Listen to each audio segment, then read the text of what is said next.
Bueno, bienvenidos a este 19º ciclo de conferencias técnicas de la Escuela Politécnica de Cuenca. Un año más, desde la asignatura de Introducción a la Prevención y Seguridad y Proyectos Técnicos, hemos querido introducir, valga la redundancia, en este ciclo de conferencias, una conferencia específica donde podamos abordar aspectos que os pueden ser de interés de cara a vuestro futuro profesional y donde se aborden también aspectos relacionados con la seguridad en obras. Como bien sabéis, son muchísimos los agentes que participan en el proceso de la construcción, todos ellos con distintas funciones y responsabilidades en ámbitos muy diversos, siendo el ámbito que nos interesa hoy y que vamos a abordar el ámbito de la prevención de riesgos laborales. Vosotros mismos, como futuros jefes de obra, directores de la ejecución o coordinadores, bueno, futuros o ya en el ejercicio, tenéis unas funciones que llevar a cabo y unas responsabilidades asociadas en caso de no cumplir con las mismas. Las más llamativas y las que más incertidumbre os pueden producir en un momento dado son las asociadas a un accidente de trabajo. Para podernos hablar de toda la problemática que suscita el tema, así como de la interpretación que de estas responsabilidades hacen los tribunales y de los distintos tipos delictivos que concurren en el siniestro, nos acompaña Jorge Heras. Es el director de los servicios jurídicos del Colegio Oficial de Aparejadores, Arquitectos Técnicos e Ingenieros de Edificación de Madrid, al cual, bueno, pues doy las gracias por hacer un hueco en su agenda para poder estar hoy con nosotros, ya que sin duda alguna, pues contar con Jorge para que nos ilustre sobre el tema, pues es un lujo que nos permite cumplir con creces el objetivo de este ciclo, de poder traer al aula la profesionalidad de expertos en el tema, pues qué mejor experto en la materia que aquel que dedica su actividad profesional a la defensa de nuestra profesión.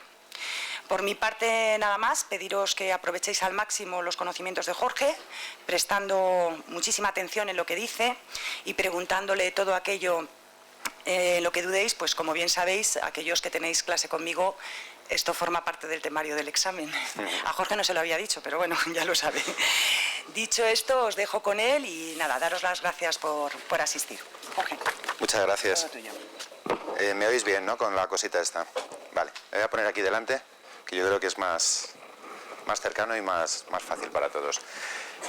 Bueno, os explico un poquito el perfil que he tenido profesionalmente para que me situéis donde estoy ahora. Hace 7 u 8 años estaba en un despacho especializado en construcción y éramos 5 abogados y llevábamos sobre todo los temas que las compañías de seguro rechazaban o que, por ejemplo, por ser jefe de obra y no tener ninguna póliza, pues estabais un poco desasistidos. Entonces nos tocaba bregar, digamos, con lo más triste o lo más duro de las situaciones de reclamaciones penales, civiles, administrativas, de toda índole. Entonces, digamos que ahí ya se crea una empatía con la profesión y, bueno, la llevo hasta tal extremo que yo creo que en mi vida solo he defendido a una comunidad de propietarios y todo lo demás que me han venido de reclamaciones en fin, de siniestros laborales o de reclamaciones de RC, pues lo he tenido que rechazar simplemente por empatía, ¿no? A pesar de que el dinero en el mundo de la abogacía está justo del otro lado, es decir, el que reclama es el que se lleva la pasta, nosotros nos defendemos como podemos. Bueno, dicho esto, desde hace 6 años estoy en el Colegio de Aparejadores y entonces por la asesoría pues pasan todos los compañeros que tienen un problema, ¿no? Y ya no tengo tanto la práctica, digamos, procesal de estar bregando en los tribunales de continuo, pero sí tengo el feedback que me transmiten todos vuestros compañeros que tienen un problema y sobre todo el conjunto de abogados que están defendiendo la profesión. Yo quería haceros una primera introducción, me imagino que esto lo habréis visto, pero por si acaso 4 nociones jurídicas de a qué os vais a enfrentar. Lo primero que quiero deciros es que en materia de prevención de riesgos laborales, como el bien protegido es tan importante, que es la vida y la seguridad de los trabajadores, el margen de, digamos, de tolerancia que tiene la sociedad es muy pequeñito. Entonces, a poco que nos fallemos o que nos confundamos, el reproche que nos van a hacer va a ser demasiado fuerte, ¿no? Y de hecho, la mayoría de los compañeros que tienen un problema de un siniestro laboral, el mayor problema que tienen es que ellos no entienden por qué les condenan. De hecho, espero que no os veáis en ninguna de estas, pero si os veis alguna vez, vais a tener que preguntar mucho al abogado, pero bueno, ¿y por qué me tengo que yo conformar con esta pena si yo realmente no he hecho nada, ¿no? El que ha fallado ha sido otro. Bueno, pues la legislación os ha situado en una posición de garantes de las cosas que hacen mal todos los demás que están en la obra Y como sois los garantes de unas cosas muy importantes, pues a la mínima que falléis os van a dar con el mazo en la cabeza. Mi charla va un poquito enfocada, primero, a que sepáis cuáles son las consecuencias y segundo, a ver cómo nos podemos defender, ¿no?, en función de lo que dicen los tribunales. Y luego os quiero hacer un llamamiento, digamos, a la tranquilidad. Yo soy un poco bestia cuando viene un colegiado con un siniestro o con una imputación, entonces lo primero que le cuento es lo peor que le puede pasar. Entonces le digo, mira, tienes de 1 año y medio a 3 años de cárcel, si sumas 2 delitos puedes tener hasta 4 y medio de cárcel, unas responsabilidades de este tipo también civiles, de dinero y tal. Y al final, cuando ya le tengo al pobre temblando, digo, pero tú no te preocupes, que tu vida no va a cambiar. Es decir, lo que nos ha enseñado el 99% de la jurisprudencia que hay hasta ahora es que no hay un solo técnico que haya ido a la cárcel, ¿vale? Técnico, bueno, arquitecto técnico, arquitecto alguno, pero pocos, muy poquitos, muy poquitos. Entonces, al final, bien gestionado, bien defendido. Si la labor que habéis hecho previa ha sido buena y ha tenido un método, se va a poder defender bastante bien y estamos consiguiendo que los tribunales vayan cambiando un poco el chip, ¿vale? Que vayan dándose cuenta de que un aparejador, un jefe de obra, no es Dios, no ve todo lo que pasa en la obra, no está de continuo en la obra y que, por tanto, aunque haya habido un agujero en el sistema preventivo de esa obra, pues la responsabilidad tiene que ser un poco adecuada a nuestras capacidades, a las que nos daba la empresa y a nuestros conocimientos, en fin, a nuestra posición. Y por tanto os digo, si alguna vez tenéis esta desgracia, pues confiar en abogados que estén un poco en este sector y no os preocupéis porque además el tema es muy largo, desde que sucede el accidente hasta que hay una condena suele pasar una media de 6 o 7 años, con lo cual no podemos poner nuestra vida en suspenso hasta que aquello se resuelva. Hay que seguir viviendo y sobre todo que no os preocupéis que cuando el tema se resuelva pues será más o menos vergonzoso, digamos, el reproche que nos hagan, pero nuestra vida seguramente no cambiará, ¿vale? Voy a empezar un poquito con las fichas que os traigo. Bueno, lo primero es transmitiros una realidad que yo me imagino que sabéis. O sea, un accidente laboral es una especie de explosión nuclear ahí de una supernova. Es decir, pone en marcha un montón de mecanismos y de responsabilidades. Nos pueden exigir, si el accidente es por una imprudencia grave, o si la Inspección de Trabajo considera que ha habido una infracción grave de la LISOS, grave o muy grave, nos pueden exigir responsabilidades penales, por supuesto civiles, es decir, hablamos de dinero, hay que pagar el daño de ese trabajador o en fin, el perjuicio que se haya causado. También va a haber responsabilidades administrativas para las empresas, no para los autónomos ni para los empleados, es decir, las responsabilidades sancionadoras de la Inspección de Trabajo van solo para las empresas, y también va a haber responsabilidades laborales que se traducen en recargo de prestaciones laborales, que es muy importante y cuesta mucha pasta. Si a una empresa de repente le suben el 50% las prestaciones que el trabajador accidentado tiene derecho a percibir, pues eso capitalizado en una serie de años puede suponer 200.000 euros o puede suponer mucho dinero, ¿no? Entonces, bueno, visto que esto es una especie de supernova, a continuación os transmito un mensaje. Y es que en el ámbito de la prevención de riesgos laborales, cada uno responde por la función que efectivamente desarrolla. Es decir, hay que hacer lo que tenemos que hacer y no más de lo que nos toca hacer, salvo que lo hagamos bien. Si un coordinador de seguridad y salud está todo el día en la obra chequeando que las medidas de seguridad están dispuestas, que se reponen, que no faltan EPIs y tal, el día en que un trabajador no tenga un EPI y se caiga, le van a hacer el responsable, aunque no es su misión. Es decir, el coordinador no está para vigilar que en la obra están todas esas medidas, que es el recurso preventivo, el trabajador designado o quien sea, los servicios de prevención, lo que tenga contratado el empresario. Pero si hace eso, se lo van a exigir. Porque en una materia tan importante como es la seguridad y como es la salud de las personas, rige un principio que se llama el de la confianza. Es decir, si los agentes de la obra depositan la confianza en que la prevención de esa obra tiene un nombre y unos apellidos, ¿vale? El resto, aunque legalmente tuvieran esa responsabilidad, se relajan y transmiten, digamos, inconscientemente ese riesgo a esa persona. Y os pongo un ejemplo que lo suelo poner siempre, le he perdido la pista, ya no sé en apelación cómo ha quedado, pero en la Comunidad de Madrid hubo un arquitecto municipal que le condenaron por un accidente que sucedió en una obra de la cual el tío ni era dirección, ni era de obra, ni proyectista, ni coordinador, ni nada de nada. Era el técnico municipal que, bueno, se pasaba por las obras a ver que cumplían con la licencia. Pero esta obra era un desastre y no tenía ni dirección facultativa ni nada y eran, unos bloques de pisos, ¿no? Y entonces, bueno, pues el hombre se interesaba, él se iba diciendo, oye, por favor, ese andamio, no sé qué tal, esta plataforma está mal dispuesta, no tiene protecciones, tal. Y hubo un accidente mortal y cuando fue a la inspección de trabajo y preguntó que quién era el que allí gestionaba todo el tema de la seguridad, de quién recibían instrucciones, quién les decía ponte el casco, estas cosas, todos dijeron este. Y claro, el tío dijo, oiga, a mí que me registren. Bueno, pues a mí que me registren, acabó condenado el hombre. Entonces, por eso os digo que tenemos que tener muy claro qué función desempeñamos en la obra, cuál es el sistema de gestión de los riesgos de esa obra y en qué posición vamos a estar.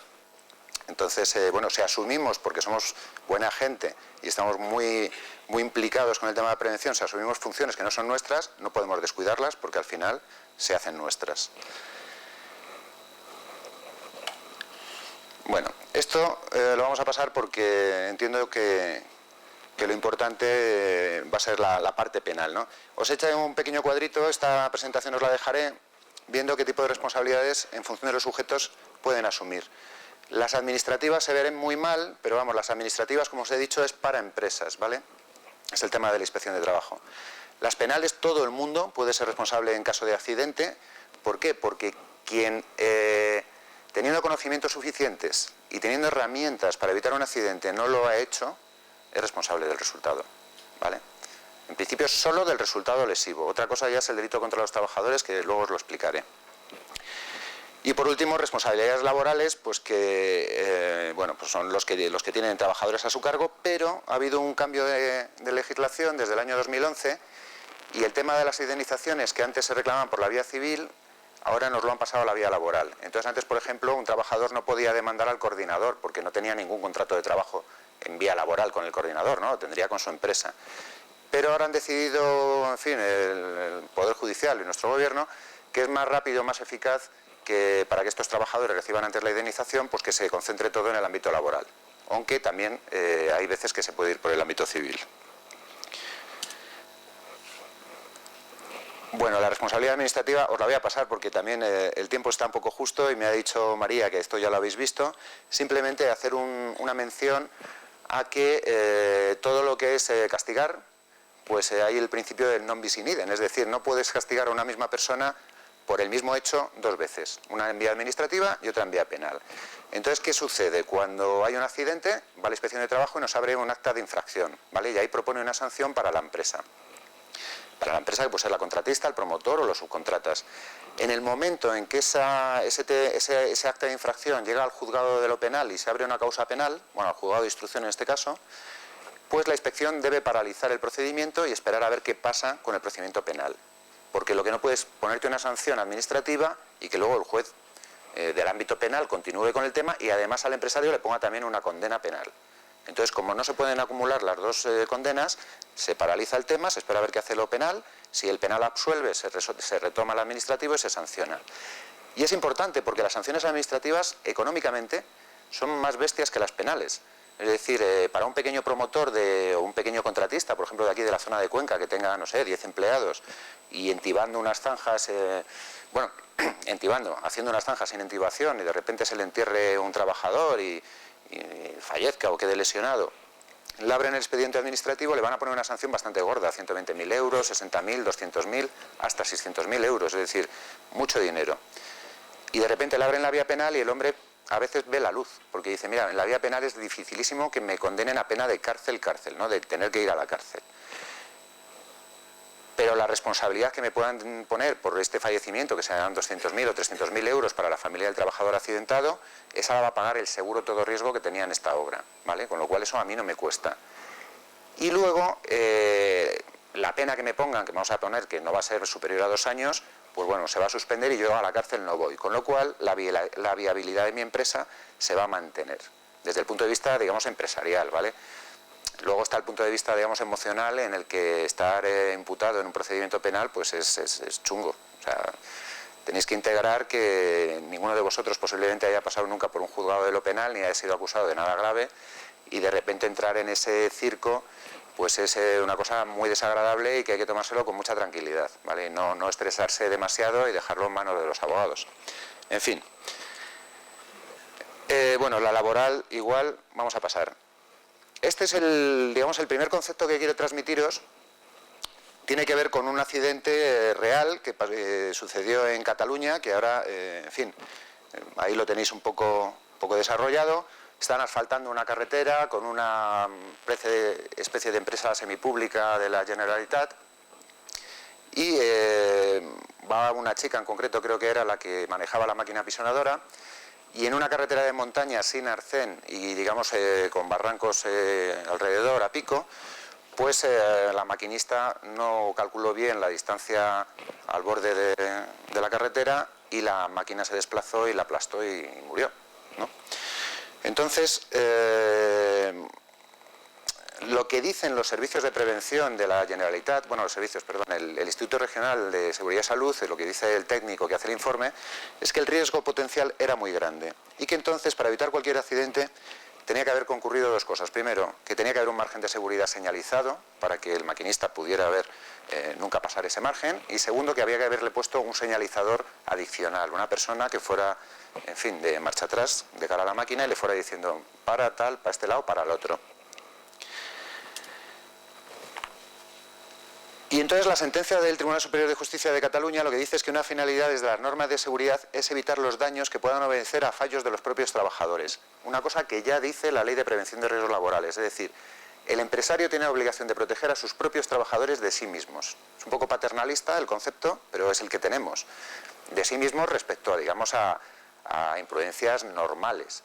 Si el trabajador quiere pasar de un bloque a otro de pisos haciendo equilibrios, pues eso ya no, eso ya es locura del trabajador.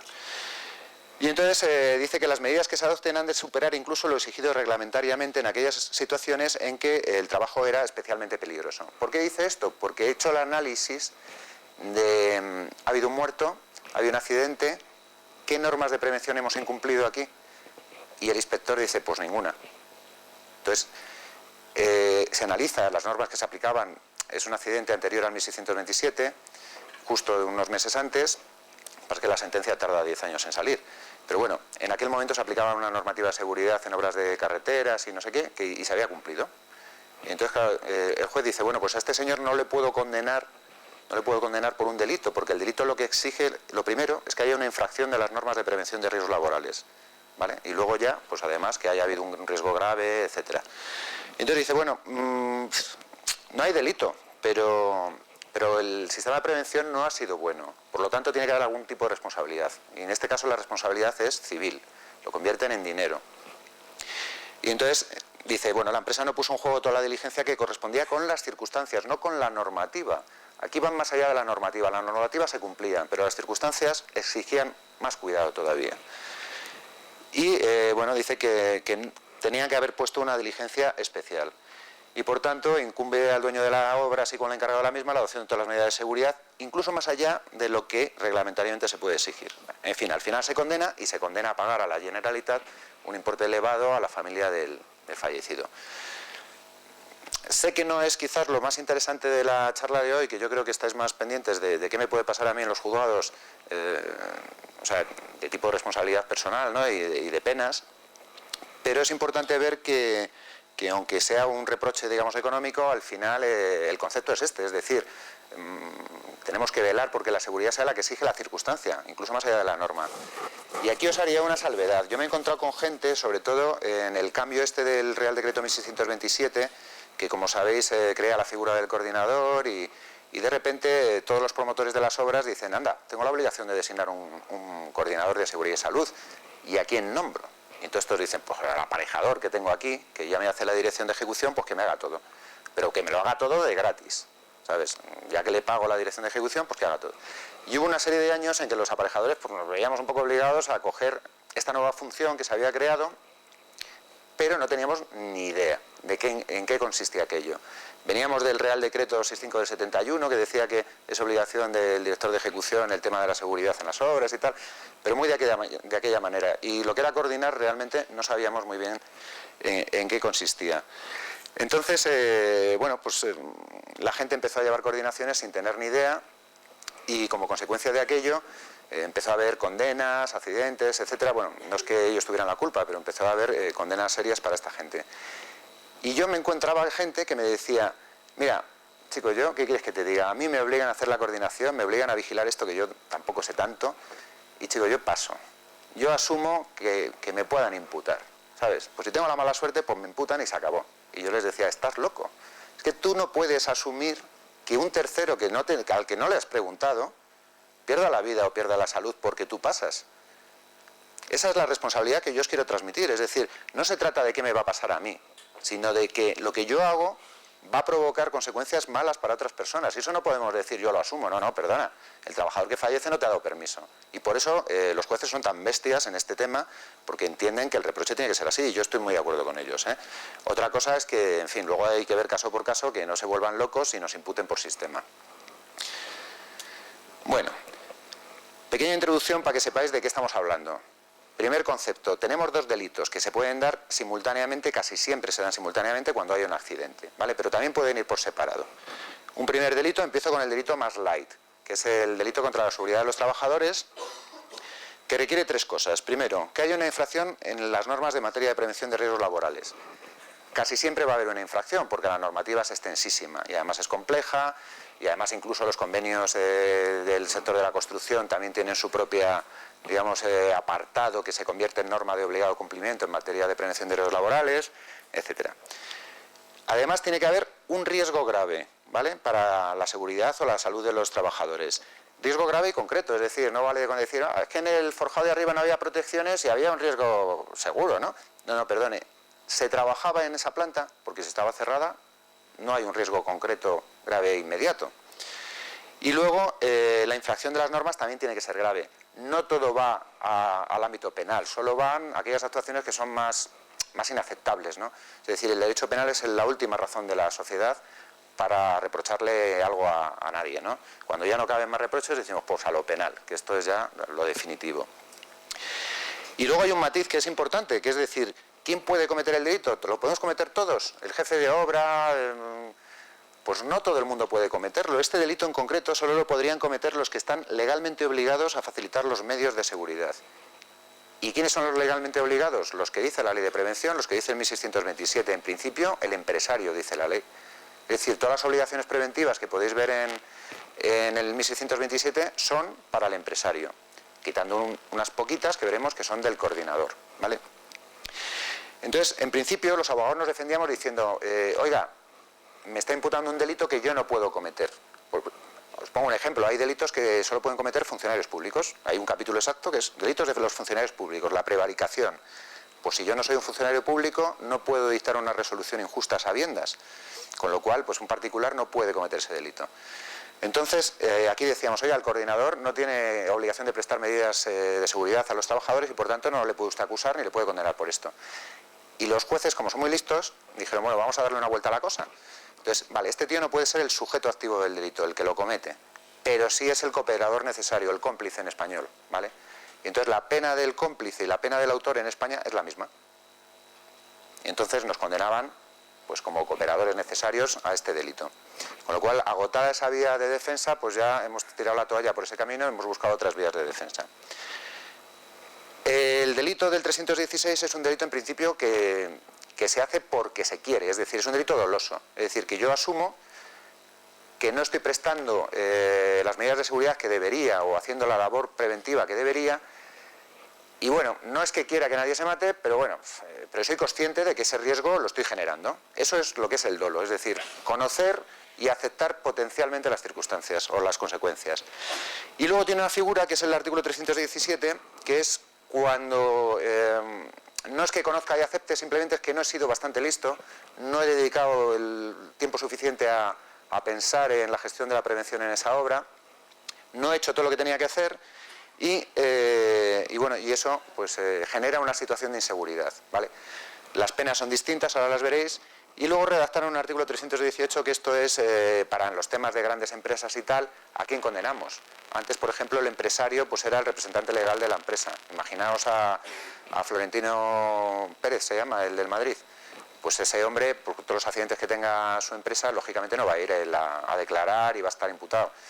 No tiene sentido, ¿no? Porque él no controlaba ese riesgo. Entonces, el artículo 318 dice que dentro de la empresa el responsable no será el empresario, sino será aquella persona en la que delegó, digamos, de una manera directa e inmediata el control del riesgo.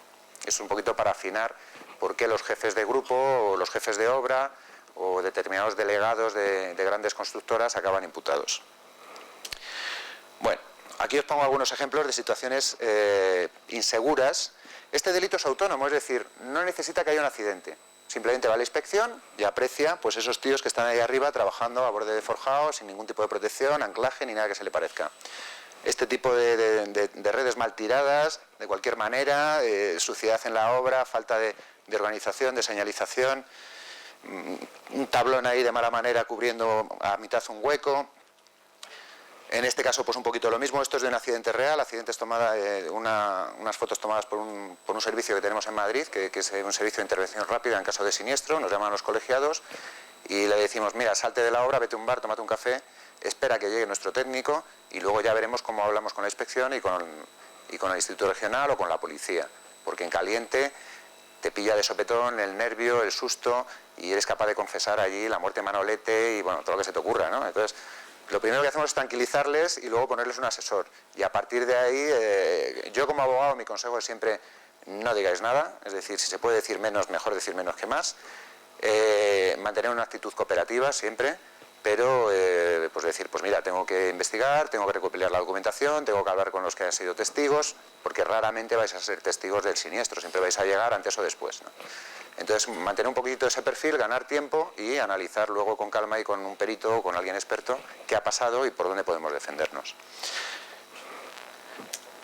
Bueno, esta os la he traído simplemente porque es asquerosa. O sea, no es que haya un riesgo bestial, bueno, pueden faltar, no, los rodapiés también están, en fin, los andamios no están excesivamente mal, pero esta situación es muy perjudicial. Es decir, cuando nos encontramos con un accidente en una obra y la obra presenta esta asquerosidad de aspecto, ya está presuponiendo la inspección de trabajo que el delito ha sido doloso, es decir, que realmente pasábamos ampliamente de la obra, ¿no? Es decir, una obra que además está fea, está sin limpiar, está los acopios mal realizados, tirados de cualquier manera, etcétera, nos añaden un plus de penalidad.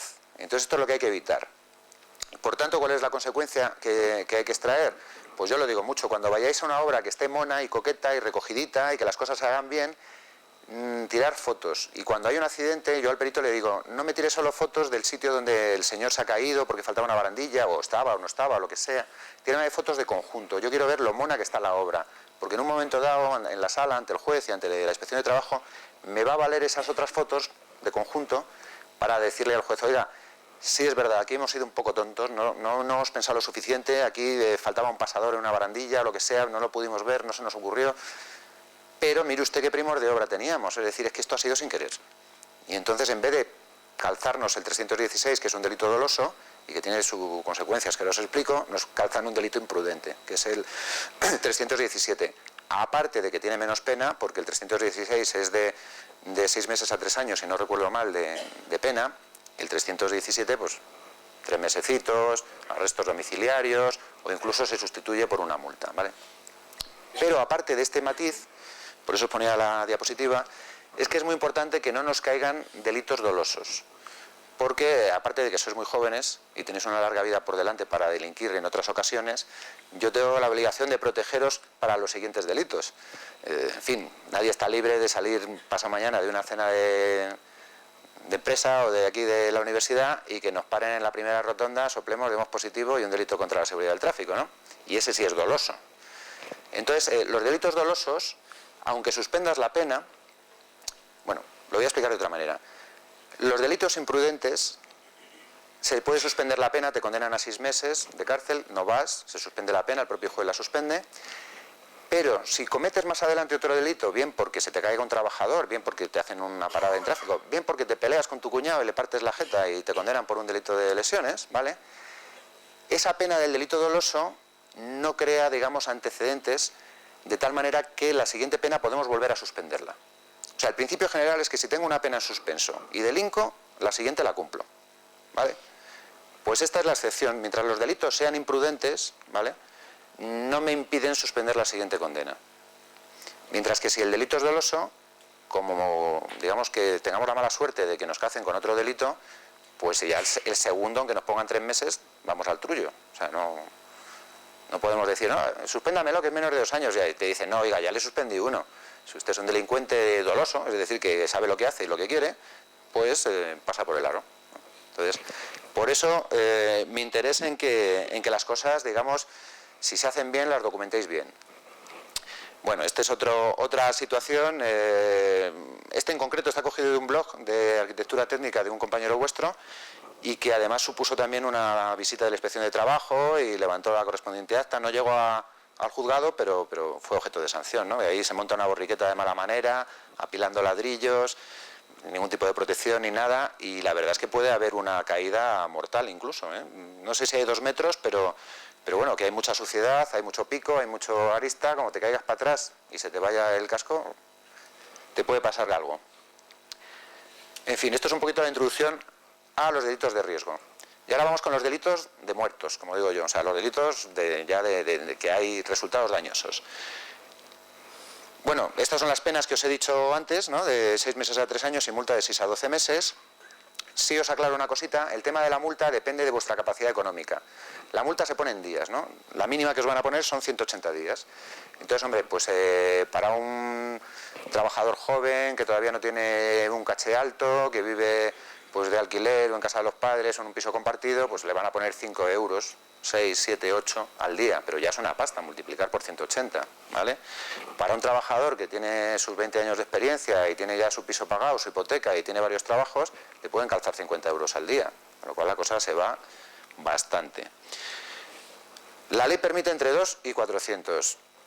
Ya es una labor del abogado que os defienda o que nos defienda el explicarle al juez que somos unos pobres insolventes y ir, digamos, lo más... esto de ponerte el traje de Armani y un reloj ahí Head Tower, pues no. A la sala lo primero que hay que hacer es al cliente decirle el reloj te lo quitas, las joyas también y entras aquí discretito, porque si no te va a caer la del pulpo, en tema económico, ¿vale? Y bueno, la pena además es fraccionable, es decir, nos ponen por 10 euros día, por 180, 1.800 pavos. Y el abogado tiene que decirle al juez, mire, mi cliente no puede pagar 1.800 euros, ¿no? Entonces proponemos pagar en 10 veces a 180 al mes. Bueno, pues eso normalmente se admite, no hay ningún problema, ¿vale? Bueno, aquí os pongo un poquito alguna sentencia de qué entiende el Tribunal Supremo por incumplimiento consciente de las obligaciones en materia de prevención de riesgo, ¿vale? Dice, no hace falta que haya intención lesiva, esto ya os lo he explicado, o sea, nadie quiere ir matando a trabajadores por ahí, aunque he tenido algún supuesto en el que sí, pero... Dice, se trata simplemente de razones económicas, prácticas o de cualquier otro tipo. Efectivamente, otro de los asuntos que defendí, el jefe de obra dijo, es que a mí me obligaban a elegir entre la prevención y la producción. Y era un chico recién salido de la facultad, una chica en este caso, tenía muy poquita capacidad de decisión y desde mi punto de vista se le pedía una actuación heroica. Heroica es el que le obligas a elegir entre dos males y anteponer, digamos, el beneficio colectivo al suyo propio. Es decir, esta chica tenía que haber antepuesto a su seguridad económica, a su trabajo, su realización personal, la seguridad de los trabajadores. Haber perdido el empleo y haberse quedado en paz consigo misma. Eso es lo que pretendía el juez. Y eso es lo que pretenden, digamos, los talibanes un poco de la cosa, ¿no? Yo intenté explicar que esta mujer no tenía capacidad de elección, que el culpable era el empresario que le obligaba a, digamos, a hacer la vista gorda con los temas preventivos para centrarse en que todo saliera rápido, todo saliera al mínimo coste, en fin, pero no coló. O sea, la condenaron, ¿no? Y bueno, te dice que es el empresario otro responsable, decide voluntariamente no adoptar todas las medidas que sabe que se deben hacer. Entonces, bueno, pues si se elabora un plan de seguridad que luego resulta incompleto o defectuoso, se omiten involuntariamente medidas de seguridad y esto no se corrige, pues van a decir que hay una imprudencia. Por eso es tan importante actualizar los planes de seguridad. O sea, parece que nos contratan para llevar la coordinación, aprobamos el plan, a veces redactamos nosotros mismos también el estudio y bueno, pues ya ha cumplido con la parte documental y ahora solo pues vigilar un poquito la obra. No, fallo. Cada vez que se cambie algo en el proyecto, por eso tiene que haber una conexión con la dirección de obra, cada vez que se cambie algo en el proyecto hay que revisar si eso está contemplado también en el plan, porque si no va a generar unos riesgos que no están resueltos, que seguramente los trabajadores los conocen, porque llevan 20 años en la construcción y en el sector y se saben latín los tíos, pero documental y formalmente hay que hacerlo, ¿vale?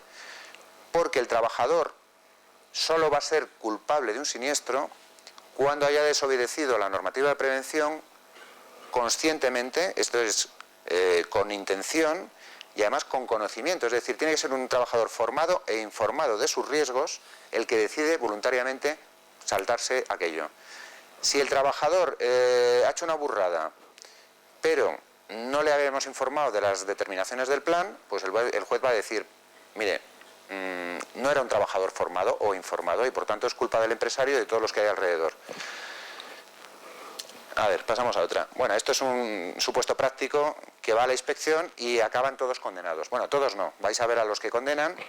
Es una obra con unos andamios bastante asquerosos, sin protecciones, etcétera. No tienen barandilla delantera rígida, no tienen seguricable, no tienen nada. Espera, no, esta es otra. Sí, vale, es que tengo otra sentencia muy parecida. Bueno, había también un sistema de elevación que estaba oxidado, etcétera. Bueno, en lo típico, en los andamios había varios trabajadores. Aquí os hago una acotación. Cuando en un andamio inseguro hay 3 trabajadores y uno se cae, tenemos los 2 delitos. Tenemos el delito de, el homicidio o la lesión imprudente de ese trabajador, que el que se ha caído, pero es que los otros 2 que no se cayeron corrieron el riesgo grave de caerse. Y entonces se aplica también el delito contra la seguridad de los trabajadores. Cuando solo hay un trabajador en el andamio y ese trabajador, por culpa de ese andamio inseguro, se cae, solo hay un delito. Porque el riesgo ha pasado a mayores, se ha concretado en tortazo.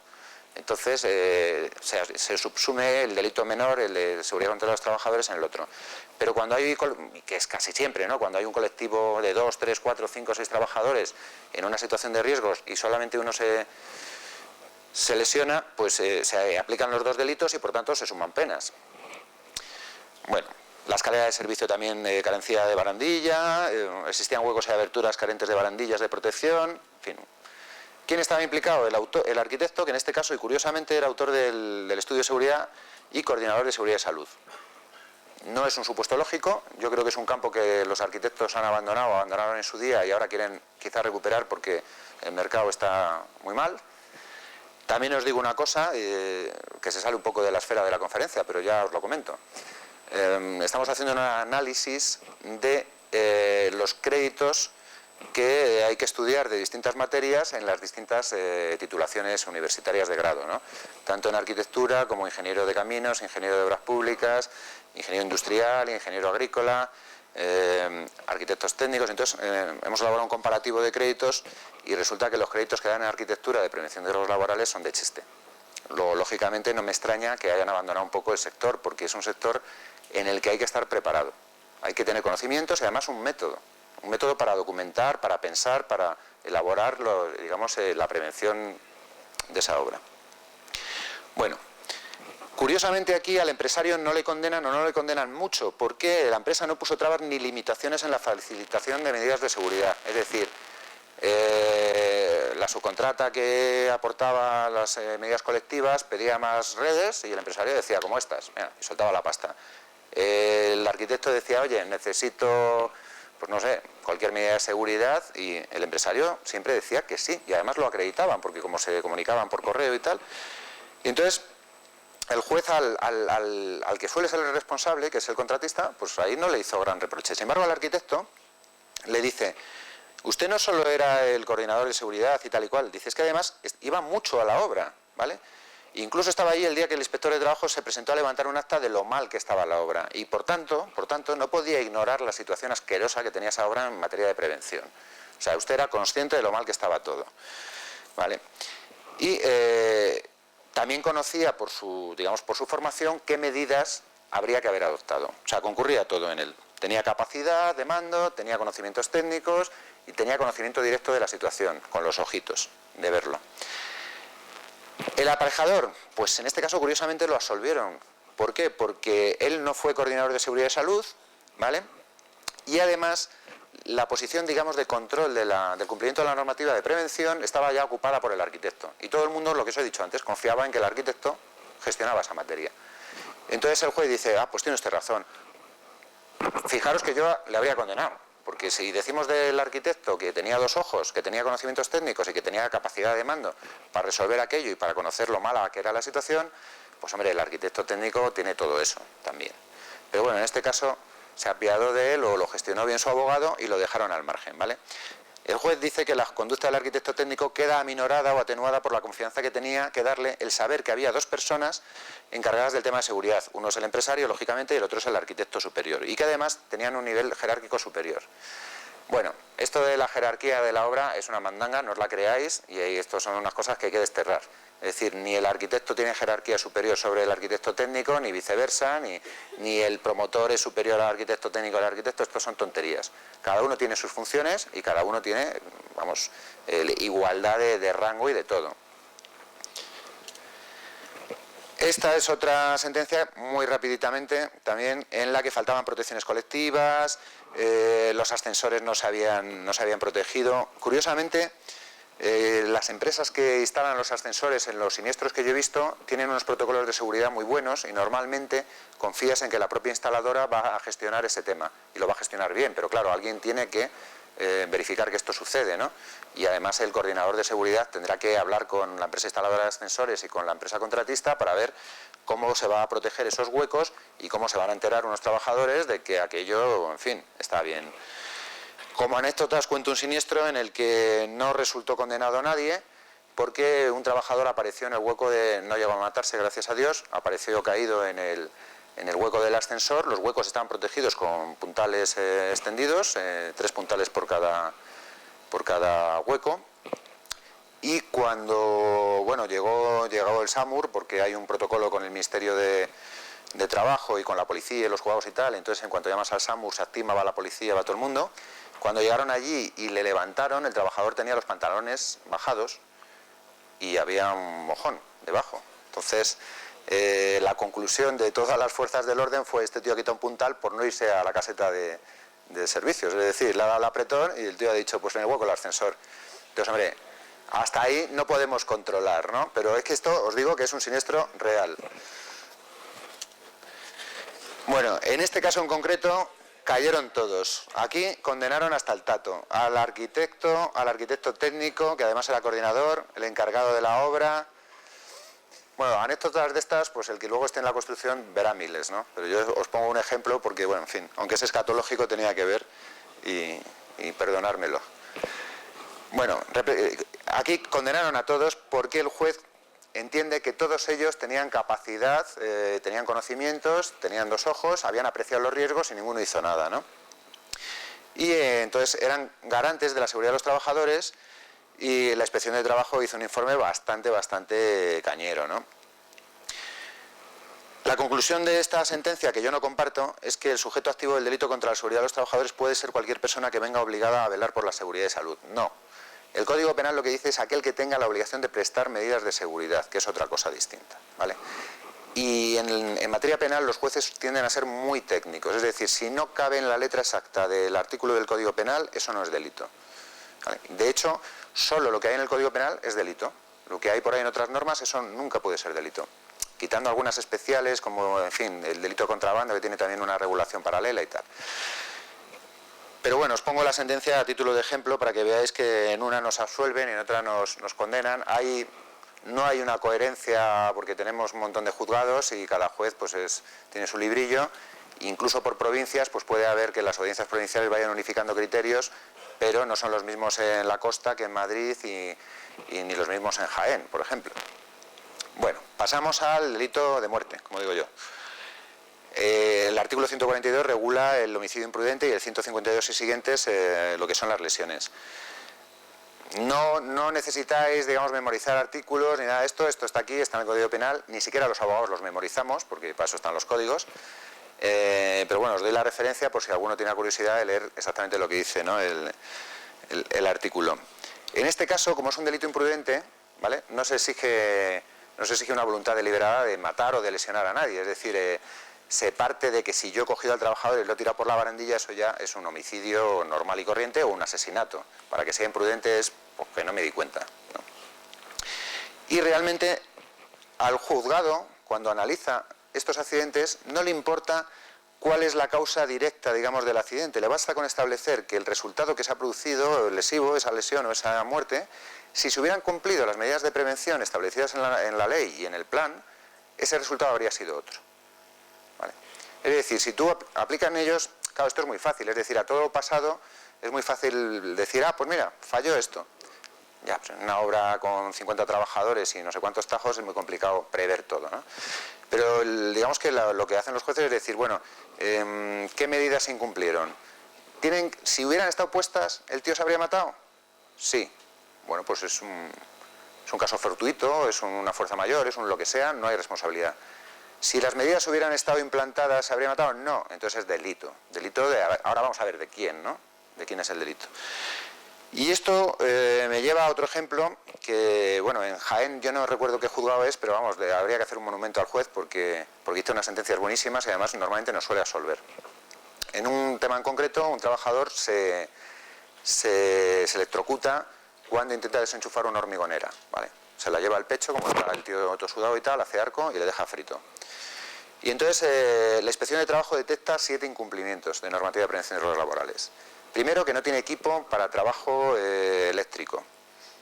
Y el juez dice, bueno, pero es que este trabajador era un peón, no tenía que tocar para nada el cuadro eléctrico. Es más, había una prohibición de tocar el cuadro eléctrico y había otra prohibición adicional y señalizada de utilizar esa hormigonera. Pero bueno. Luego, que si no tenía botas de trabajo, de computera reforzada y no sé qué. Que si no había barandillas de protección no sé dónde, pero ya, que estamos hablando de una electrocución con una hormigonera, no de una caída en altura. Es decir, había hasta 7 incumplimientos, pero ninguno tenía que ver con la causa del accidente. Y al final se absolvió a los imputados porque, en fin, el trabajador estaba informado, había carteles que anunciaban que eso no se podía tocar, que ese cable no debía desenchufarse nunca porque estaban los servicios eléctricos de la obra revisando no sé qué cosas, y el trabajador pues pasó de todo y bueno, se saltó los carteles y por su cuenta y riesgo cometió esa infracción que le causó la muerte. Entonces el juez al final no condena a los técnicos. Bueno, el delito además puede consistir en una falta. Esto es importante que lo sepáis porque el derecho penal tiene un poco de matemáticas. Es decir, como ahora veréis, la pena mínima por el delito de homicidio o el delito de lesiones pues va de entre el año para el homicidio y 6 meses a las lesiones hasta 4 años. Y eso es por cada muerto, digamos, o por cada lesionado. Imaginad que se os cae un andamio y hay 3 ladrilleros encima del andamio. Vamos a poner que no se matan para no ser demasiado dramáticos, pero que se lesionan seriamente, ¿no? Y entonces tienen un delito de lesiones de los importantes, de los que van a 1 año y medio, 2 años de cárcel. Son 3 delitos de lesiones, uno por cada trabajador. Si te pones a sumar la pena mínima, ya estás fuera del bonus de 2 años. Con lo cual, cuando tienes un accidente múltiple, pues es que prácticamente estás pisando ya ahí el terreno consagrado de la cárcel. Partes en muy mala posición. Para eso se ha inventado el tema de la falta. Es decir, intentar convencer al juez y al resto de la gente que había ahí que la imprudencia que hemos cometido para que, en fin, se produzca ese accidente no es una imprudencia temeraria de un loco que no ha aplicado la más mínima prudencia, sino es una imprudencia simple, es decir, hice los deberes, pero no los hice bien, ¿vale? La temeraria sería, es que no hice ningún deber. Y por eso hay un muerto. Entonces, convirtiendo algunas veces el delito en falta, la matemática nos da penas inferiores a 2 años de cárcel y por tanto penas que no nos obligan a ir a la cárcel. Os digo, por ejemplo, en la autovía de la A6, me parece, o A7, la que pasa por Málaga y que va hacia Alicante y tal, se desplomó un puente y al final las condenas fueron por una falta en vez de por un delito porque fallecieron varios trabajadores ahí.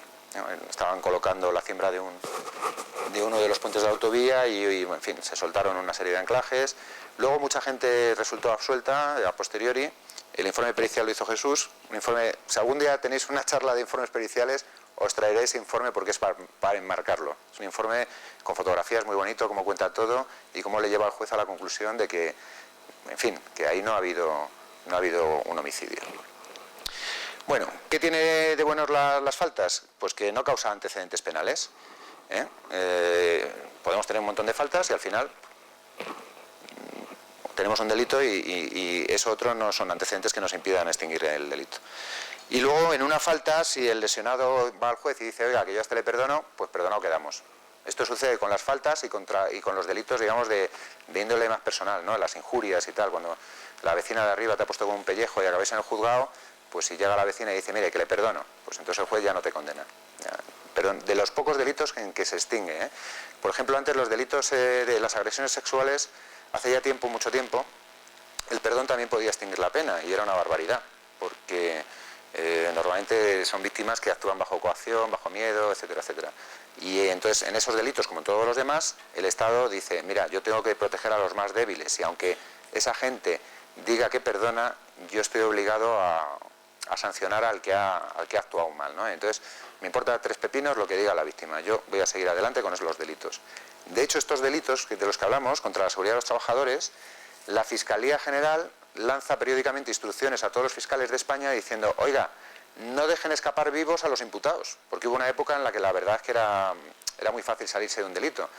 Tú hablabas con la familia de la víctima, les untabas bien de pasta, retiraban la acusación, te ibas a hablar con el fiscal y por no trabajar también te la podía retirar y entonces salíamos de rositas de todos estos delitos, ¿no? El empresario ponía dinero y como nadie acusaba al final, porque la familia ya estaba indemnizada y el fiscal pues no tenía mucho interés, pues nos absolvían por falta de acusación.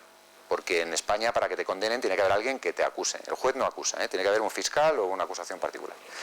Bueno, pues la Fiscalía dijo, de eso nada. Esto hay que perseguirlo porque es, digamos, una materia de interés general para la sociedad. Bueno, las lesiones graves pues también tienen penas entre 1 a 3 años y, bueno, en función de si pierdes un miembro principal, un ojo, un brazo, en fin, una serie de cosas, pues tienen penas distintas. Pero la mecánica es la misma que la de los homicidios. Esto es un poquito lo que os he dicho antes. En caso de accidente, cuando además hay infracción de prevención de normas laborales, todas las personas que conociendo la existencia del riesgo y teniendo la capacidad funcional o organizativa para hacer algo por evitarlo no lo hubieran hecho, son responsables del resultado lesivo. Vuelvo a decir, son responsables de una muerte puede ser todo el mundo que pisa por la obra, todo el mundo que pudiera haber hecho algo. Responsables del delito contra la seguridad de los trabajadores, solo unos pocos, los que tengan responsabilidades preventivas por la ley de prevención. ¿Qué es lo que os pongo ahí abajo? Son cosas distintas. Aquí se plantea la duda, antes de contaros esto, se plantea la duda de qué pasa con los trabajadores. Yo personalmente creo que una de las causas de que haya tanto siniestro es que el trabajador no tiene responsabilidad penal. Es decir, el trabajador causa su propio accidente o participa de alguna manera en el accidente de un compañero y lo más que le puedes aplicar es un capón con el Estatuto de los Trabajadores y una sanción más o menos grave y tal. Realmente la Ley de Prevención de Riesgos Laborales y el 1627 y los reales decretos que desarrollan todo este tema sí que imponen una obligación a cualquier trabajador en materia de prevención y es que si conoce una situación insegura tiene la obligación de comunicarla al empresario, ¿vale? Pero todavía no conozco a ningún trabajador que le hayan condenado por no haber dicho, porque supone que el empresario ya tiene él la obligación de vigilar que eso se cumple. Entonces, hombre, yo creo que sí, si los trabajadores fueran conscientes de que generar un riesgo tiene unas consecuencias también graves para ellos, quizás la cosa tendría más cuidado, pero bueno, eso ya es cosa mía.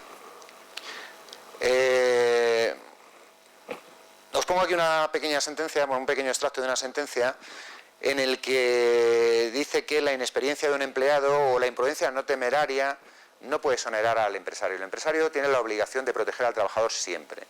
En este caso en concreto estaban tirando unas líneas de alta tensión a través del monte, ¿no? Por muchos kilómetros, y entonces había equipos que iban en los camiones con esos bobinas gigantes y había un encargado de equipo que se supone que tenía una formación mínima en materia de prevención de riesgos laborales y luego un par de trabajadores y tal.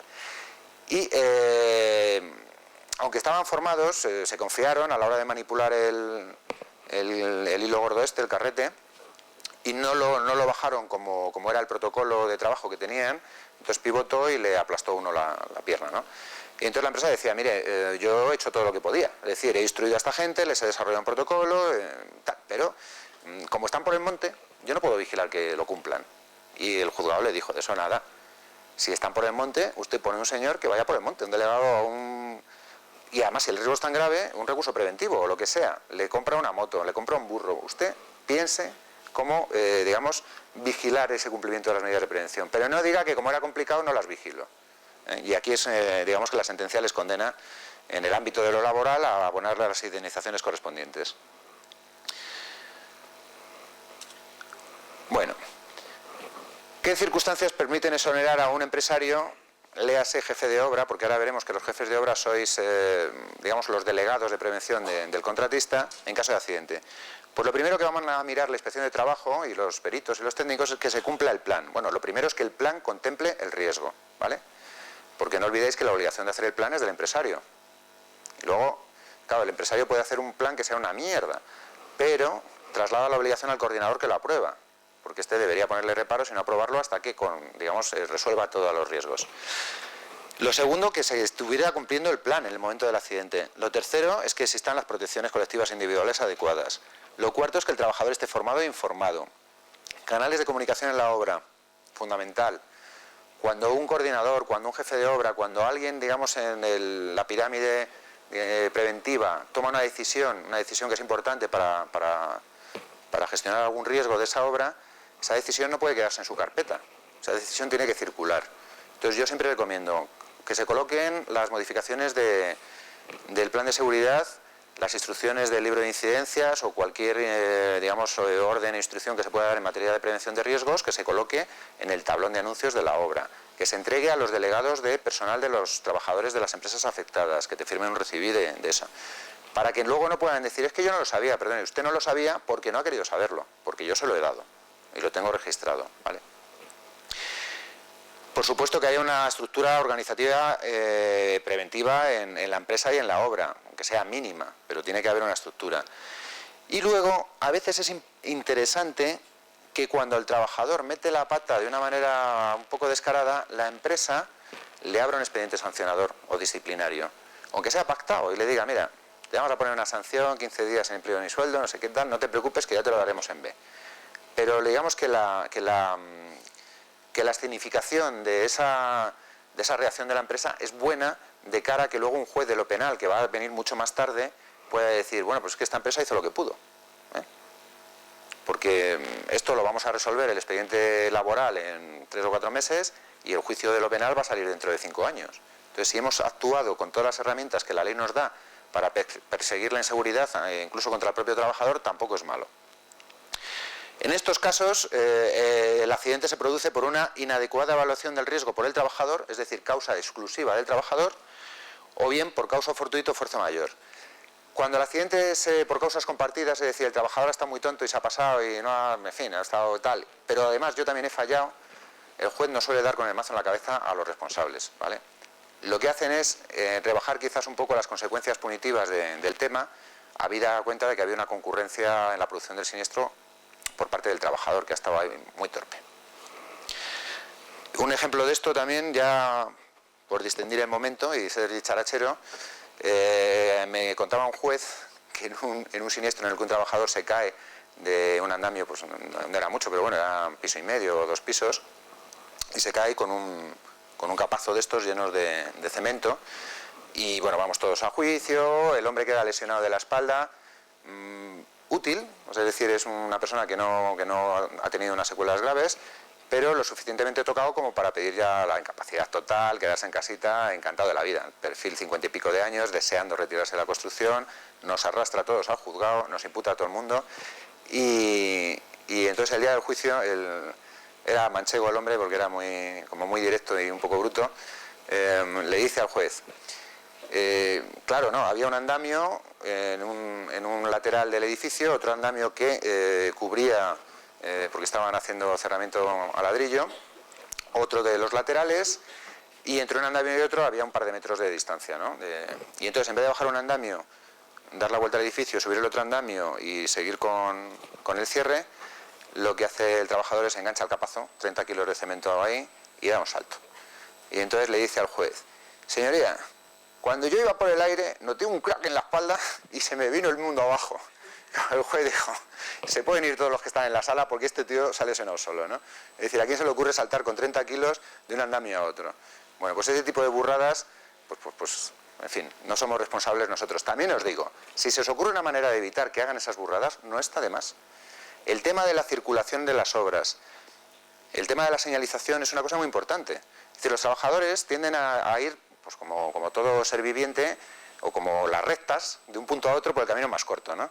Entonces, es muy habitual, por ejemplo, que cuando se está desencofrando los entarimados de madera, una vez que se ha hecho cuajado el hormigón y estas cosas, perdonadme la terminología técnica porque no la tengo, igual digo burradas, Pero bueno, es muy habitual que mientras esto ha estado, como sabéis, siempre hay un reborde de madera que rodea el forjado y tal, y hay veces que la empresa dispone ahí barandillas, redes y tal, y a pesar de que se les dice que por ahí no se debe ir, que hay un camino seguro para pasar de un sitio a otro, para ir de un módulo de un edificio al módulo de al lado del mismo edificio y tal, los trabajadores, pues como las hormiguitas, aprenden un camino y siempre por ahí.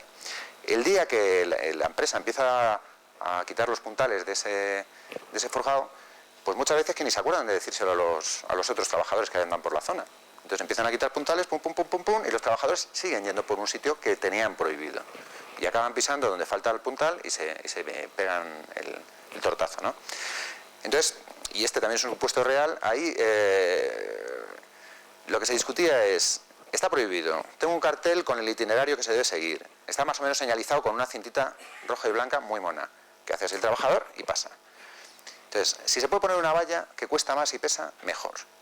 Y si en vez de la valla pones 3 vallas o un pale de ladrillos para que no vayan por ahí, mejor todavía. Es decir, tenéis que pensar que los trabajos estos repetitivos, no sé qué, pues la cabra tira al monte y al final nos la lían. Entonces hay que primero señalizar bien y segundo poner algún tipo de impedimento para que el trabajador no se quede con el cartel y diga ¡bah! Y siga, ¿no? Y veía una valla y dije, joder, pues tengo que dar la vuelta. Bueno, los jefes de obra, no sé cómo voy de tiempo, para dejaros luego un poquito de margen. Bien. El jefe de obra, ese gran desconocido, ese bello amigo, esa persona que está a los pies de los caballos continuamente. A mí me parece que es una de las labores más bonitas de la construcción, pero también es de las más ingratas. No tiene regulación legal, es decir, es una persona en la que caben todas las obligaciones que el empresario quiera meterle. Mi recomendación es que en el contrato se especifique qué funciones va a cumplir el jefe de obra, pues si no, prácticamente es el todo, ¿no?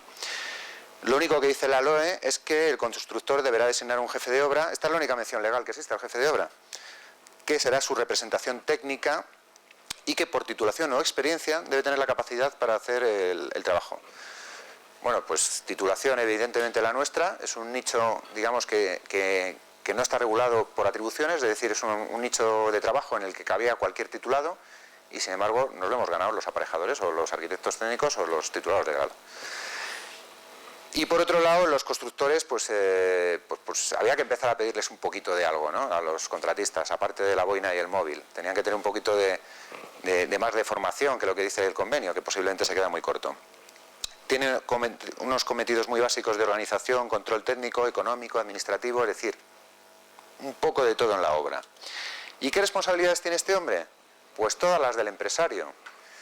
Vamos a ver, si es una obra en la que es una pequeña empresa familiar, el empresario pues es un señor de 50 años que lleva toda la vida haciéndose pues, los chalés de los pueblos de alrededor y trabaja con su hijo y está todos los días a pie de obra, pues si tiene un jefe de obra y él está allí todo el día, posiblemente no haya esta delegación de responsabilidades preventivas, porque el empresario está. Pero si es una mediana empresa en la que el empresario tiene, pues no sé, 3 o 4 equipos de trabajo distribuidos en 3 o 4 empresas, el jefe de obra es los ojos y la mente del empresario en esa obra. Entonces, tiene todas las responsabilidades preventivas del 1627, menos elaborar el estudio de seguridad y salud, el plan, perdón, que eso le corresponde al empresario, y designar el recurso preventivo, que también le corresponde al empresario. Y que ya que estamos, de paso os diré que no estaría de más que en el plan de seguridad y salud ya se designase al recurso preventivo, que muchas veces se nos olvida y al final hay problemas con eso. Que también os digo, el recurso preventivo no es ¿tú quieres ser? No, perdona, tú eres porque lo digo yo. O sea, esto va en el sueldo. Entonces no hay que contemporizar demasiado con hacer recurso preventivo a la gente. Lo que sí que hay que hacer es informarla, porque no puede ser recurso preventivo un señor que no tiene ni idea de que se le ha designado recurso preventivo, que a veces pasa. ¿Por qué es tan grave la responsabilidad? Porque la jurisprudencia dice que le supone presencia continua en la obra. Fijaros, al arquitecto técnico de la dirección de ejecución y al arquitecto de la dirección de obra o al ingeniero o al que esté ahí, ya hemos conseguido convencer a los jueces de que nuestro trabajo es un trabajo por muestreo, estadístico, es un trabajo que se va periódicamente pero con huecos de tiempo importantes, se puede ir una vez cada 15 días, una vez cada semana, 2 veces a la semana, pero que no es un trabajo de estar allí. Y nos lo han aceptado, nos han comprado el pulpo. Pero con los jefes de obra no nos compran y sobre todo las grandes empresas tipo Priconsa o, en fin, Fomento, Ferrovial, tal, que tienen jefes de obra que comparten varias obras. Y entonces les tienen... No, tú esta semana no vayas a la obra de no sé qué. Es que soy el jefe de obra ya, pero no vayas, porque te quiero aquí. Entonces esta gente está respondiendo de lo que se está haciendo mal allí, penalmente, sin saber lo que está pasando, ¿no? Pero bueno, los jueces le suponen la presencia continua. Y luego quería traeros aquí un poquito de reflexión con, sobre todo en épocas de crisis, ¿no? Como estamos ahora, en el que todo el mundo tiene que ser multitarea, ¿no? Y aparte de aparejador, pues tienes que hacer masa y además saber un poco de electricidad. Bueno, pues en nuestro caso, normalmente lo que nos van a decir es que el jefe de obra, pues que haga de coordinador. O que el jefe de obra, pues mira, ya ha renunciado el director de ejecución porque se ha peleado con el arquitecto y necesitamos, pues tú eras ingeniero de edificación, ¿no? Pues venga, tú, aquí, de director de ejecución, que tú tienes título. O incluso el jefe de obra le pueden nombrar recurso preventivo porque el empresario dice, sí, es que es el único tío que sabe un poquito de prevención, que tiene el curso, el equivalente, digamos, al curso básico y tal. Bueno, yo mi consejo es, jefe de obra coordinador, en principio, y creo que con argumentos legales, es incompatible. Cuando seáis jefe de obra y el empresario os diga, ¿por qué no me haces la coordinación también?, le tenéis que explicar, mira, ya quisiera yo. Pero la Inspección de Trabajo considera que esto es una infracción tuya. Entonces, yo no sé si tú quieres echarte encima de la inspección. ¿Por qué? Porque el 1627, el artículo 3, lo que dice es que el promotor designará al coordinador de seguridad y salud. Si resulta que mi jefe, que es el contratista, me está nombrando a mí, que soy su empleado, coordinador de seguridad y salud, el promotor está incumpliendo sus obligaciones, con lo cual van a sancionar al promotor. Y las sanciones de inspección ya sabéis que no son moco de pavo. No es una cosa muy habitual, pero sí que alguna sanción ha habido. Y desde los colegios hemos intentado extender un poquito esto entre la inspección, que se pronuncien y decir, oye, ya tenéis un par de... ¿Por qué no generalizáis, lanzáis un mensaje de que esto es incompatible y nos quedamos todos tranquilos? Pero la inspección ha jugado un poquito a dejarlo en el aire, no...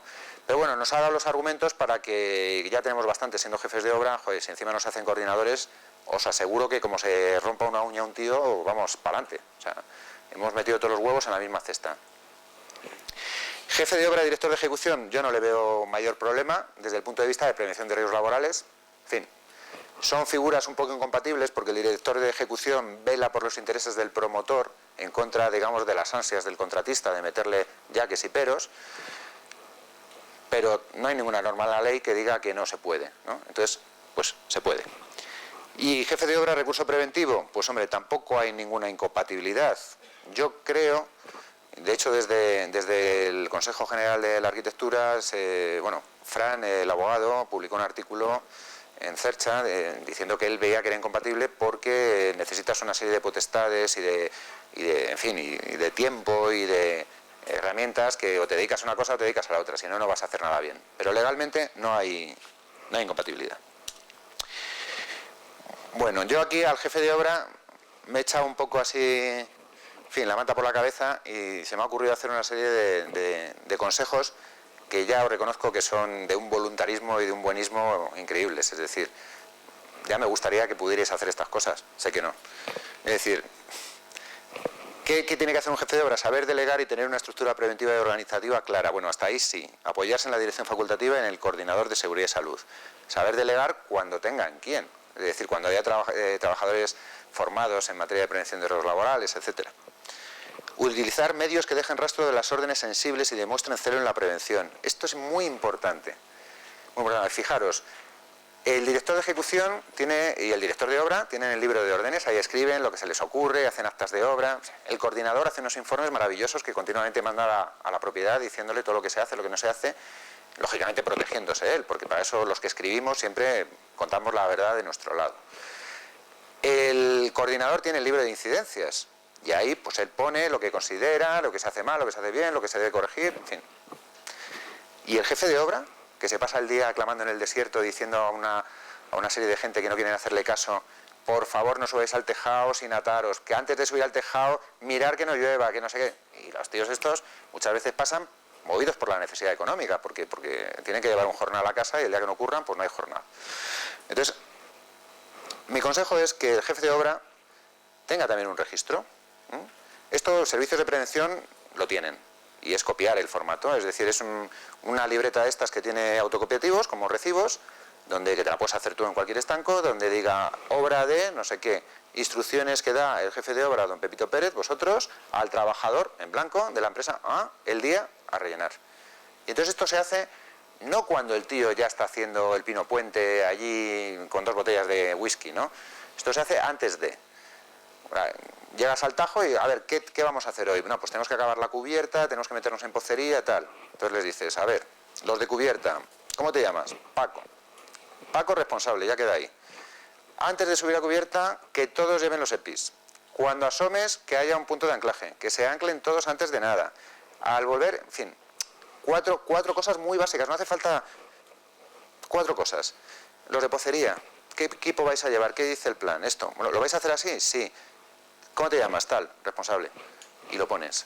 Y acabas de hacer 2 cosas, delegar y establecer filtros para que se cumpla esa delegación.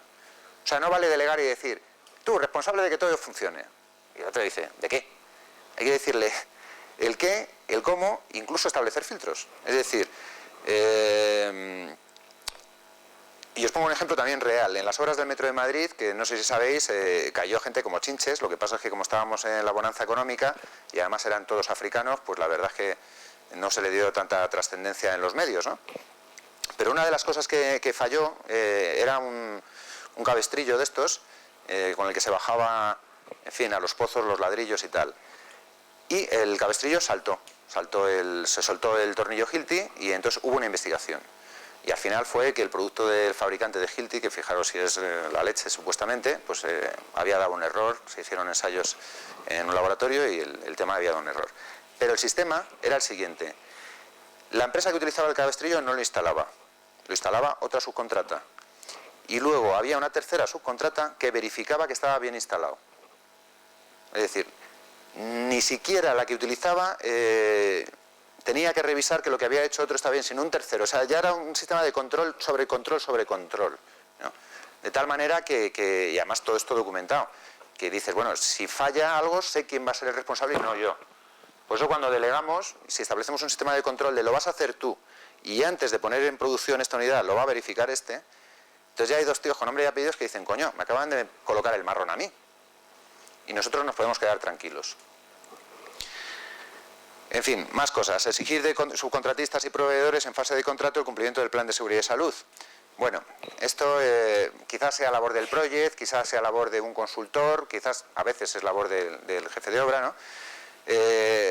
No podemos meter cláusulas en los contratos donde digan, en caso de que tú, mi subcontrata, incumplas la ley de prevención de errores laborales, me tendrás, y me sancionen a mí, porque sabéis que las sanciones suelen ser solidarias, me tendrás que devolver el dinero que pague de multa. No, esto está prohibido, es nulo. De hecho, es una infracción escribir eso.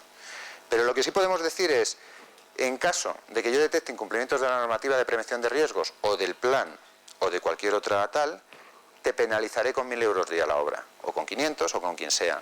¿Vale? En el caso de que el coordinador me reporte a mi contratista principal que un trabajador tuyo está incumpliendo las instrucciones del coordinador, o de los servicios de prevención, o de quien sea, o del plan, eso lo documenta el coordinador y te quito 1.000 euros, penalizaciones. Y eso le duele bastante al empresario. Y es él el que va a vigilar que sus trabajadores no hagan el canelo. Es una idea, porque eso tiene que pasar un poquito por, en fin, os hablo de un mundo idílico también, ¿eh?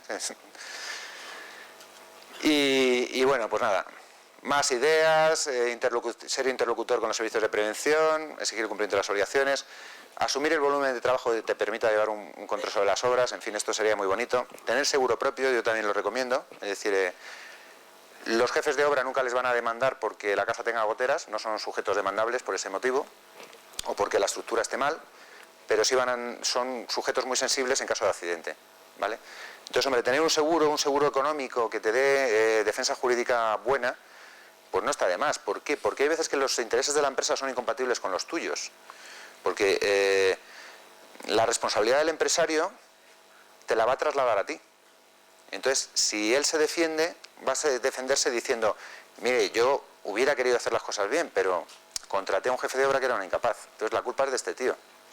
Y tú dices, macho, que soy tu empleado, así es como me defiendes. Y encima mi abogado lo has puesto tú, pues no es que vayamos muy bien.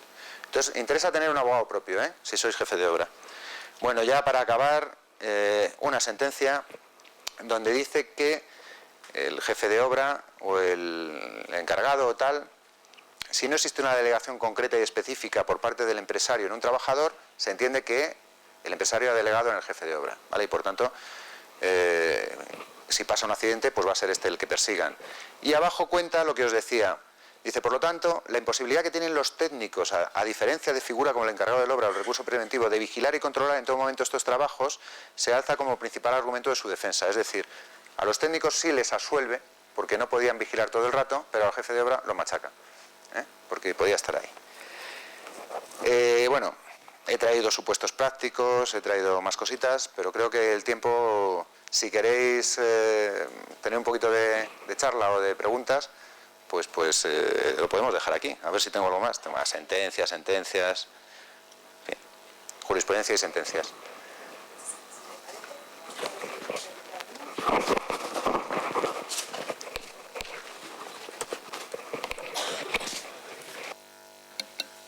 Bueno, yo creo que son muchísimas las cosas que podemos extraer de todo lo que nos ha dicho Jorge. Yo me quedaría con una que considero muy, muy importante, y es que extralimitarnos en nuestros cometidos, ¿vale?, pues nos puede en un momento dado hacer que se nos exijan o por otro lado, ¿no?, se nos pongan, se nos penalice acciones que no deberíamos de haber hecho. Entonces, para eso, vosotros que sois estudiantes en vuestra mayoría, lo que creo que tenéis que sacar en claro es muy, muy claro cuáles son vuestras funciones. Entonces, sabiendo cuáles son, nunca nos extralimitaremos. Y en materia de prevención de riesgos laborales es lo que intentamos desde la asignatura, ¿no?, que sepáis cuáles son vuestras funciones. Tampoco podéis pensar que por mucho hacer, parece que me van a poder pillar más y entonces digo, pues no hago nada. No. El mínimo que tienes que hacer, lo tienes que hacer. Además, más vale que lo sepas hacer y bien, ¿vale?, para que eso te proteja, ¿no? Más o menos, sí. Eso es una cosa que yo quiero que os quede clara, que me ha parecido que así ha sido. No sé si, bueno, sois muy jóvenes, no sé si... ¿Se me oye? Sí, ¿no? No habréis llegado, digamos, a la corriente que había hasta hace unos años de que el libro de incidencias no había que escribir nada, que eso era pecado, vamos, porque la inspección se cabreaba, podía ir por la obra, en fin, no. El libro de órdenes hay que escribir cada día que vamos. Cada día que vamos. Ese es mi consejo, como abogado. Lo que pasa es que hay que escribir bien. No podemos decir, tanto los forjados sin protección y me voy para casa. No. Se detecta un forjado que no tiene protección, se comunica al jefe de obra, se le ordena la reposición, se paraliza, entre tanto, el trabajo en esa zona y una vez verificado, el jefe de obra procederá a tal, ¿no? En fin, darle unas instrucciones de alguna manera. Yo, por ejemplo, en el tema de los coordinadores, hemos convencido ya a los jueces, y ahí hay una sentencia que dice que el coordinador lo que tiene que hacer es coordinar. Así de sencillo, así de sencillo. Entonces, la obra puede ser relativamente caótica, no un desastre, porque si no también nos calzarían. Pero bueno, puede haber habido un fallo importante en la dinámica de prevención. Pero si hemos justificado que nosotros hemos coordinado, porque hemos tenido reuniones con la gente que iba pasando, que hemos documentado en actas, hemos dado instrucciones en libro de incidencias, hemos estado dispuestos a resolver contingencias cuando las ha habido y tal, salimos de rositas. De hecho, el coordinador es la figura que más fácil se defiende en el ámbito penal. Siempre y cuando haya hecho bien su trabajo. Eso es. Por eso insisto mucho en el método. Si tenéis un método para coordinar, método que os permita anotar, pensar por adelantado, corregir planes, crear anexos y tal, pues hay abogados que tienen un 100% de absoluciones y llevan muchos coordinadores. Entonces, por eso nuestro interés también desde la escuela en que os sigáis formando en la materia, ¿de acuerdo?, por la importancia de vuestras responsabilidades y porque es necesario conocer cómo hacerlo, aprender a saber actuar y a saberlo hacer a fondo. ¿Tenéis alguna pregunta de alguna cosa que os haya podido quedar alguna duda? ¿Alguna cuestión que le queráis plantear a Jorge? Estáis muy tranquilos todavía. Algunos de los compañeros que ya estáis en obra, habéis estado en obra y tenéis alguna consulta que hacer de alguna situación concreta. ¿Nada? Os recuerdo una cosa, muchas de las condenas del coordinador o de la dirección facultativa o tal es porque el juez dice, es que usted tenía la capacidad de parar la obra en caso de riesgo grave e inminente. Y como no la paró y hubo un accidente, usted es responsable. Hay que explicarle al juez que esa facultad la tiene mucha gente. La tiene el jefe de obra, el delegado de prevención, un montón de gente. Representantes de los trabajadores, de la inspección de trabajo, en fin. Pero bueno, por ahí digamos que nos la cuelan. Y la reflexión es que muchas veces la gente quiere parar las obras por razones de producción y yo creo que es un error. Es decir, la obra siempre va a estar bien parada por razones de prevención. Si hay el más mínimo riesgo que consideréis que es grave y se para, muy poquita responsabilidad se os va a derivar de esa paralización, aparte del mal disgusto que se lleve el contratista, el promotor o lo que sea. Si no la paráis, la responsabilidad puede ser grave. Parar es parar un tajo, tampoco hay que parar toda la obra. Pero si porque no se está ejecutando una cosa como tú dices, por una decisión productiva, paralizas la obra, sí que puedes encontrarte una reclamación por paralización, por costes, porque el promotor no esté de acuerdo con tu decisión. Entonces es más fácil anotar en el libro de órdenes que esa unidad no se va a aceptar por la dirección facultativa porque se ha hecho de una manera que no tal, y dejar que el contratista, si el promotor no quiere apoyarte, siga para adelante. Es problema del contratista y del promotor. Pero bueno, el tema de la paralización por seguridad es importante. Bueno, pues si no tenéis ninguna pregunta que hacer, ya va siendo casi la hora de comer, vosotros diréis nada. Bueno, pues darte las gracias, Jorge, por haber estado aquí esta tarde. Gracias.